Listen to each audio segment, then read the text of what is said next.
Hello, good evening to all of you. How are you all? Hope you all are fit and fine. This is Rajib Datta in front of you. I took on the 100 video challenge in 100 days. Dear listeners, I'm still learning English. Please forgive me if I make any mistakes. My today's topic is about a smartphone. A smartphone is one of the most important invention of the modern world, and it has changed our daily life in many ways. It is not only used for calling and sending messages, but also works like a small computer that we can carry in our pocket. With a smartphone, we can use the internet, watch videos, listen to music, take clear photos and videos, and play different types of games.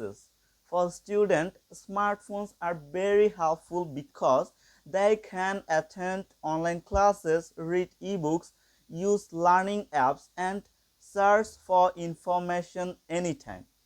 Smartphones help us stay connected with our family and friends through voice call, video call, and social media, even if they live far away.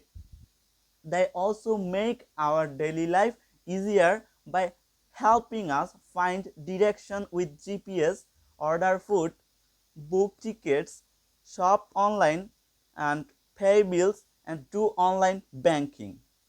In emergency situations, a smartphone can save lives by allowing us to connect others quickly. However, using a smartphone too much can be harmful because it may cause eye problems, waste time, and reduce real social connection. Therefore, we should use smartphones in a proper way, balance our time, and use them mainly for learning, communication, and good purposes. Thanks for listening patiently. See you in the next video. Goodbye for today.